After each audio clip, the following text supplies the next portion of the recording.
Ever feel like, I don't know, the future's kind of like breathing down your neck? I'd say that's a fairly accurate description of, well, existence in 2024, right? Right. What's got you feeling that way specifically? Well, today, it's all about product management, which everyone's saying is like the road to the future. But get this, even AIs want in on the action. Okay, color me intrigued. You gonna tell me Siri's got a side hustle designing apps now? Pretty much. We are diving into a podcast called PM101 Explore Product Management. But here's the kicker. The hosts. They're AI personalities. Rick and Summer, actually. Hold on, like actual artificial intelligence, teaching actual humans the ins and outs of product management. And it's wild, right? Like, imagine getting career advice from the same tech that powers your smart toaster. See, now you're just making me hungry. But okay, on a serious note, this is way more than just a gimmick. It actually speaks to a fundamental shift in how we learn. AI, in theory, can personalize education in a way humans just can't. Think about it. A program that adapts to your pace, your style, feeds you exactly what you need to know when you need to know it. That's powerful. It's like having a personal, hyper-intelligent tutor available 24/7. But before we get too carried away with the robot overlords taking over education. Which, let's be honest, is always a slight concern lurking in the back of our minds these days. Exactly. They did bring in a human expert, Arindam, a.k.a. the Product Geek.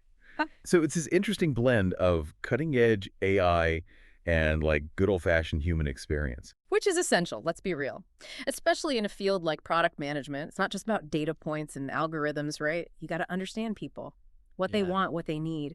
And that's where a seasoned pro like Arindam really shines, I'd imagine. It's like the AI might tell you the statistically perfect product to launch based on like a million data points.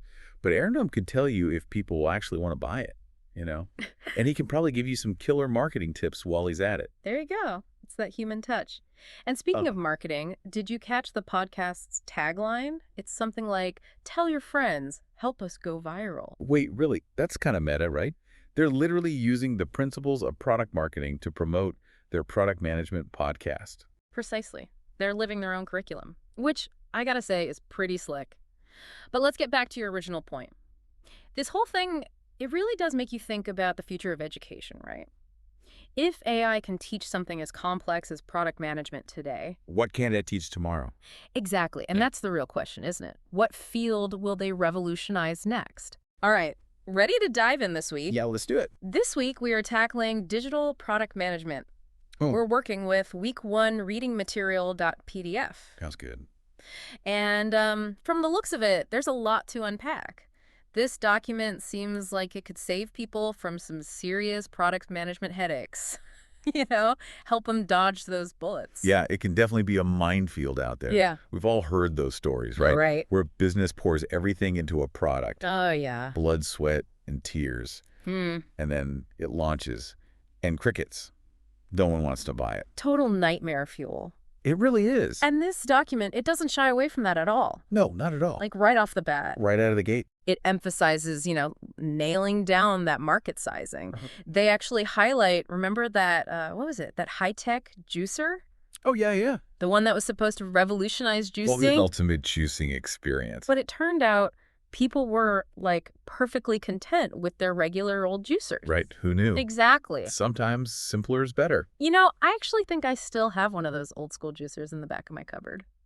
Probably still works perfectly. Probably does. See? But yeah, that's a perfect example of like amazing engineering, brilliant even, but like completely missing the mark on understanding the market. It's a classic case of just because you can build it doesn't mean you should. Exactly. And that's where understanding your TAM, SAM, and SOM becomes critical. Yeah, breaking it down. Exactly. Figuring out the total addressable market. So like everyone you could potentially reach. Then narrowing it down to your serviceable available market, the segment that's actually realistic for you to capture. Okay. And then finally zeroing in on your serviceable obtainable market. What share of that segment can you realistically win? Right, because you're not going to get everyone. Exactly. It's about being strategic, realistic, and focusing your efforts where they'll have the most impact. So you're not just casting a wide net and hoping for the best. No, it's more about like using a fishing rod, you know, and aiming for the areas where you know the fish are biting. Okay. being more targeted. And that actually reminds me of another key point the material makes about the role of a product manager. Oh, yeah. What's that? Well, it describes him as kind of an orchestra conductor, and I think that's a really fitting analogy. Interesting. Okay, I'm intrigued. I can see that. Right.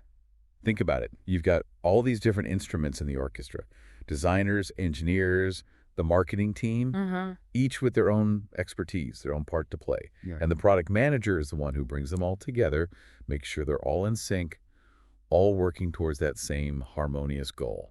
And the music in this case is what? A successful product launch? Exactly. A well-oiled, beautifully executed product launch.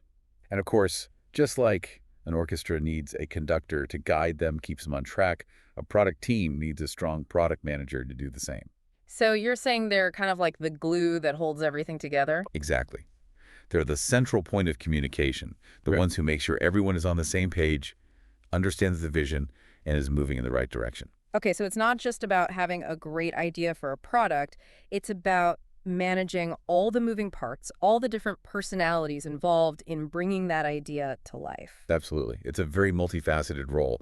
And this document, it actually breaks down a typical day in the life of a product manager. Does it really? And what does it say? I mean, what does that actually look like day to day? Well, let me tell you, Okay. it's not all glamorous brainstorming sessions and product launches. That's really shocking. I know, right? It's a lot of emails, a lot of meetings, a lot of putting out fires. So it's more like firefighting than fireworks. Sometimes, yeah. Yeah.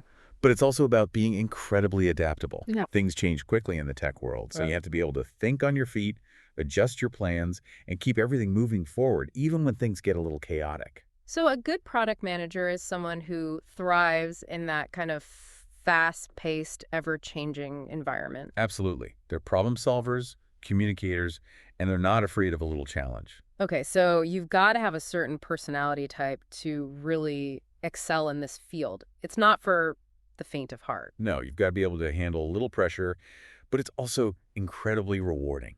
Okay, but I imagine it's also super exciting when you do get to see that product you've been working on, finally come to life. Oh, absolutely. There's nothing quite like it.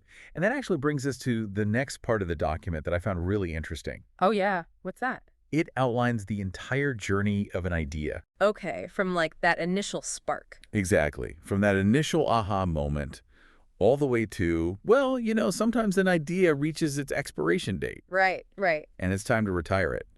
But it's fascinating to see all the stages in between. Yeah, it's like a whole life cycle. It really is. And the first stage they highlight is problem discovery, which might seem obvious, but it's actually more nuanced than you might think. Okay, how so? Well, it's not just about identifying a problem. You have to make sure it's a problem worth solving. Ah, I see what you mean. It's about validating that problem, Yeah, making sure it's actually a real problem right. that people are actually experiencing. Not just something you think is a problem. Exactly. Got it. And once you've validated that problem, then you can move on to the really exciting part, solution discovery. This is where the brainstorming starts. Okay, so you've got your problem, and now you're what, like throwing spaghetti at the wall and seeing what sticks? Well, not Yeah. quite, but you're definitely exploring all sorts of potential solutions. Right. You're prototyping, you're testing, you're figuring out what's technically feasible. So it's like a very iterative process. Absolutely. And this is where the concept of a minimum viable product, or MVP, comes into play. Oh, yeah, I've heard that term thrown around a lot. It's a crucial concept in product development. But what does it actually mean in practice? Well, the idea is that you don't need to launch with a perfect, fully featured product right out of the gate. In fact, it's often better not to. Really? Yeah, because you want to get something out there quickly, get into the hands of users, and get their feedback. Okay, so it's like test the waters before diving in head first. Exactly. So you build an MVP, which is essentially a stripped-down version of your product. Okay. It only has the core features, the essential elements that deliver value to the user. Right. And then you release that MVP, gather feedback, and use that feedback to iterate and improve the product over time. So it's all about being flexible and responsive to what users actually want and need, not just what you think they want and need. Exactly. And this approach of iterative development and continuous improvement, it's a cornerstone of the Agile methodology. Oh, yeah, Agile. I've heard that term a lot, too, especially in the tech world.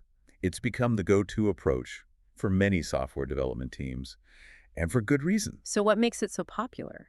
Well, the document describes it as being like a speedboat navigating rapids. A speedboat navigating rapids. Yeah, whereas the more traditional waterfall model, it's more like a carefully planned cruise ship. Okay, so Agile is all about being nimble and adaptable, able to change course quickly if you need to. Exactly. And in the fast-paced world of software development, that kind of agility is essential Because things change so quickly in the tech world. all the time. User needs evolve, market trends shift, new technologies emerge. Right. And with Agile, you can respond to those changes quickly and efficiently.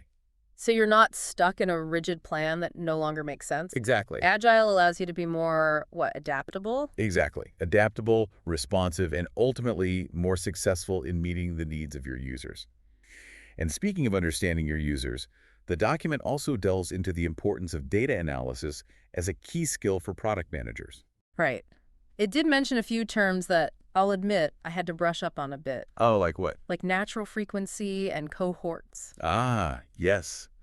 Those are essential concepts for understanding how users are interacting with your product. And how do those concepts play into product management specifically? Well, take cohort analysis, for example. It's all about grouping users together Okay. based on something they have in common, like when they joined your platform or a specific feature they use. Right. And then you could track their behavior over time, Okay. see how they engage, what they like, what they don't like.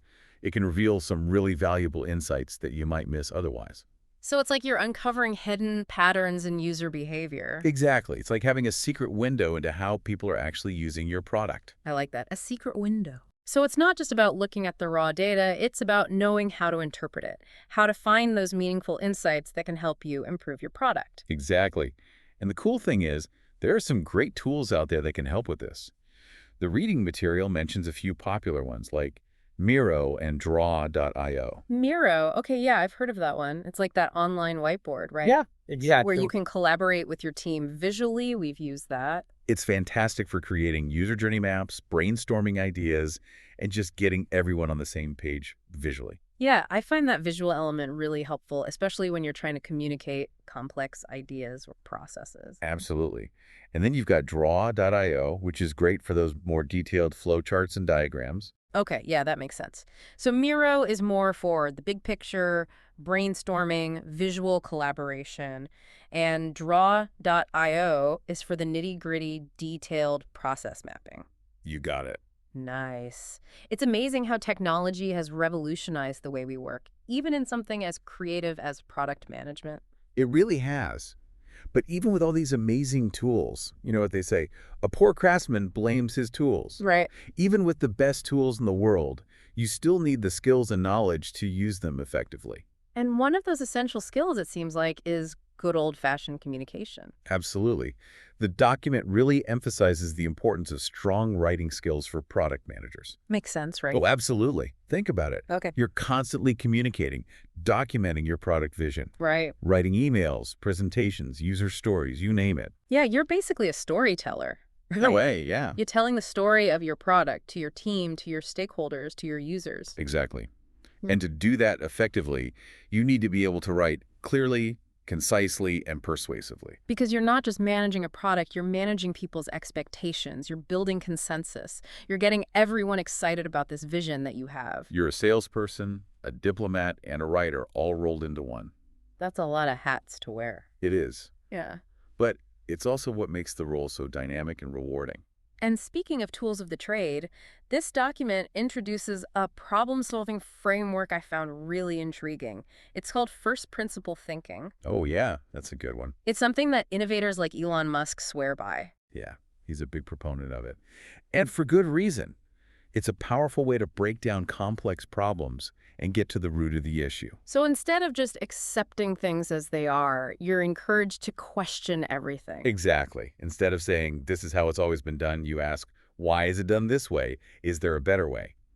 You challenge the status quo, the underlying assumptions.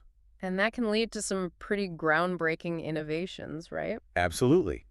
The document gives the example of Tesla and the challenge of electric car batteries. Okay, yeah. For the longest time, everyone just accepted that batteries were expensive. Right. That was just a given.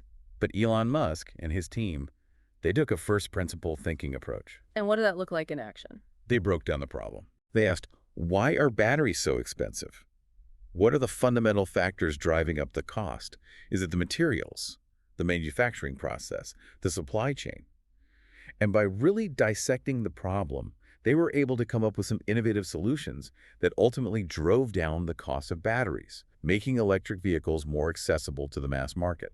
So instead of just accepting the limitations, they found ways to push those boundaries to find a better way. Exactly. And that's the power of first principle thinking. It allows you to see beyond the obvious, to challenge the assumptions that everyone else takes for granted, and to come up with truly innovative solutions. It's like thinking outside the box, but then questioning the box itself. Like, why a box? And speaking of frameworks for tackling challenges, the document also touches on a few other key concepts that are relevant to product management, like the innovation funnel. Have you ever used that? Oh, the innovation funnel. Yeah, it's a classic. It sounds pretty self-explanatory. It is. It's essentially a system for narrowing down ideas. Okay. You start with a wide range of possibilities. All right. Brainstorming. Exactly. And then you use a set of criteria Okay. to filter those ideas. Got it. Got it. You're looking at things like market viability, feasibility, alignment with your overall business goals. Right. So you're weeding out the ideas that might sound good on paper, but aren't actually feasible or won't actually meet a real need in the market. Exactly. It's like a sieve. You're sifting through all the ideas, and only the best ones make it through to the next stage. Okay. I like that analogy, the innovation funnel. It's very visual. Right. And then there's Porter's 5 forces, which sounds a bit intimidating. It does sound a bit daunting, yeah. It's not as scary as it sounds. It's actually pretty straightforward. Okay, good to know. So break it down for me. What's Porter's 5 forces all about? Essentially, it's a way to analyze the competitive landscape of an industry. Okay, It helps you understand the dynamics at play, the forces that are shaping the industry. got it. And there are 5 key forces that you look at. Okay, hence the name. Exactly. You've got the threat of new entrants, the bargaining power of buyers and suppliers, Okay, the threat of substitute products or services, okay. and the intensity of competitive rivalry. Got it. So it's like a framework for assessing the overall health and competitiveness of a particular industry. Exactly. And by understanding these forces, businesses can make more informed decisions about where to focus their efforts, how to differentiate themselves, and how to stay ahead of the competition. It's like having a strategic roadmap for navigating that landscape. Exactly. And speaking of roadmaps, this document actually uses that analogy when describing the stages of a product's life cycle. Oh, interesting. Yeah, it talks about the different phases that a product goes through. Right, from its initial launch to, well, I guess its eventual demise. Kind of sad when you think about it. It is a little bittersweet, Yeah, but it's the reality of the market. Products, just like people, they have a lifespan. that's true. So what are those stages, according to this roadmap? Well, they highlight the familiar phases. You've got introduction, growth, maturity, and decline. Okay, makes sense. You launch a product, hopefully it gains traction and starts to grow. Right. Eventually, it reaches a point of maturity where it's well established in the market. Exactly. And then, sadly, at some point, it starts to decline. Right. New competitors emerge, new technologies come along, user needs evolve. And it's important for product managers to be able to recognize those stages and adapt their strategies accordingly. Absolutely. It's about knowing when to invest heavily in growth, Right. when to focus on maintaining market share during maturity, and when it might be time to start thinking about, well, retirement. Retirement for a product. That's an interesting concept. It must be a tough decision. It can be, especially when you've poured your heart and soul into a product. Right. It's like your baby. It is. But sometimes you have to let go. Yeah.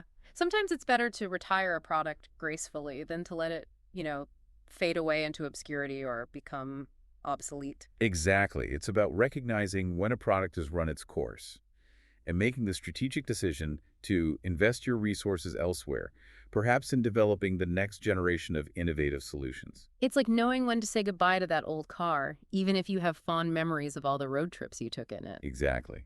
Sometimes it's better to move on to something newer, something better. And speaking of understanding those journeys, the document also emphasizes the importance of understanding the customer journey. Not just the product's journey, but the customer's experience with it. Right, because ultimately it's all about the user, isn't it? Absolutely. It's about seeing your product through their eyes. Okay, so walk me through that. What does that actually look like? So imagine a customer. Okay. Maybe they're browsing the App Store Uh-huh. and they stumble upon your app. Okay. That's their first interaction. Right. Then maybe they read the description, look at the screenshots. They're intrigued. Exactly. And if they're still interested, they download it. Okay. Now they're using the app Right. and hopefully having a great experience. Fingers crossed. Right. But it's not just about getting them to download the app. Of course not. It's about keeping them engaged. Right, because downloads don't pay the bills. Exactly.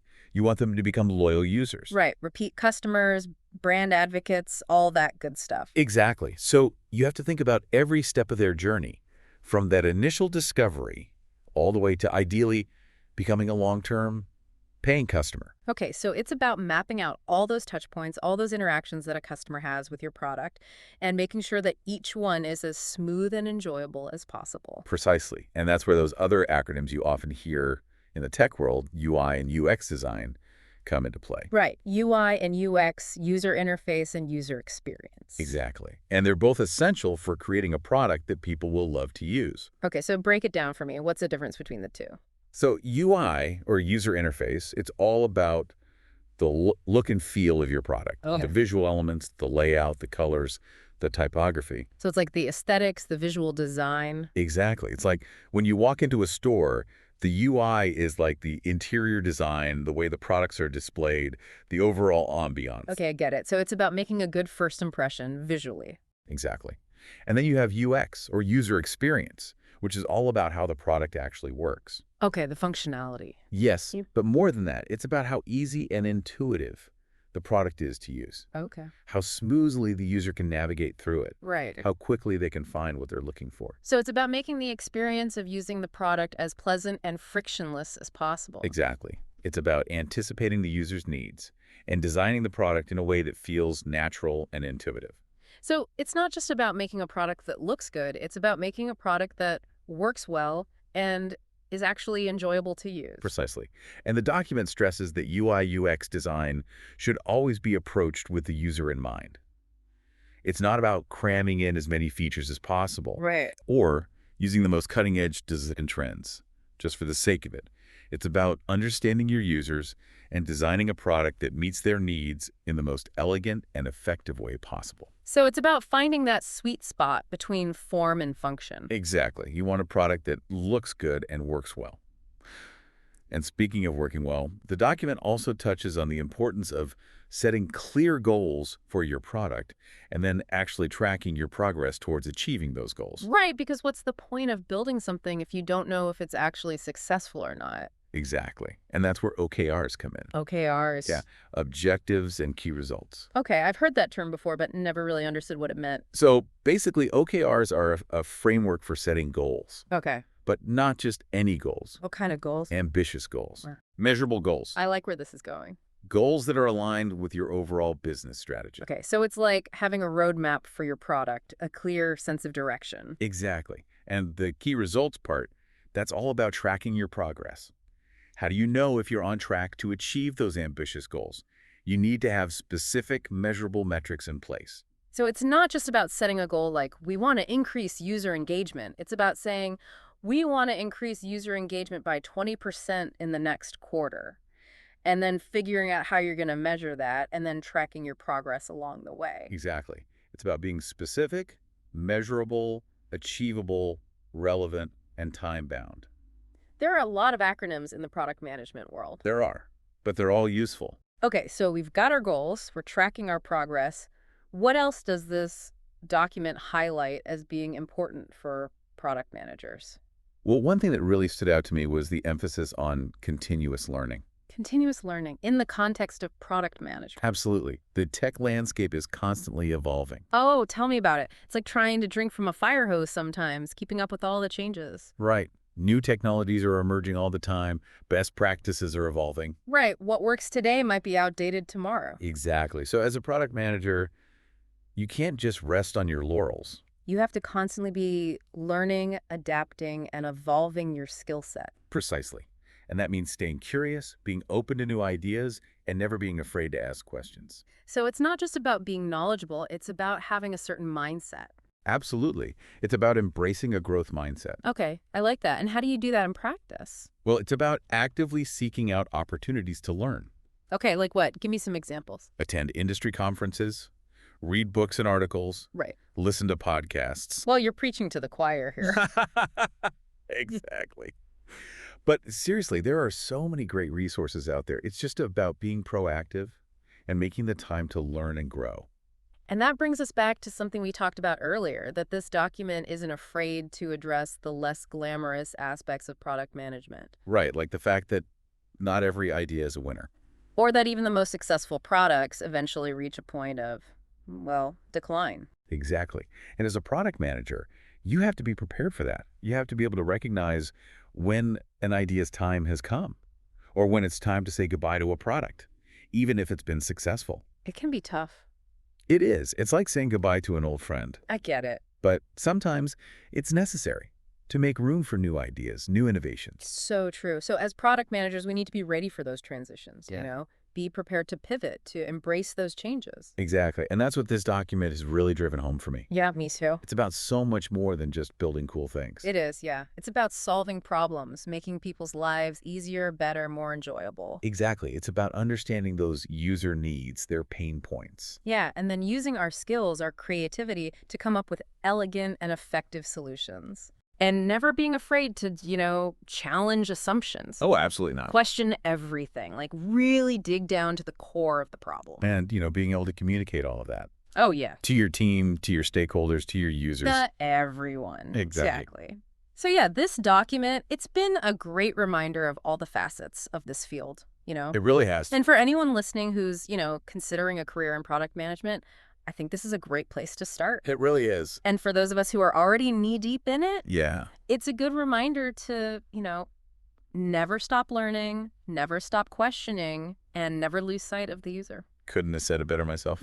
Well, on that note, I think we've reached the end of our deep dive into the world of digital product management. And what a deep dive it's been. It has been. We've covered a lot of ground, We really have. but I think we've only just scratched the surface. Oh, for sure. There's always more to learn, always new challenges to tackle.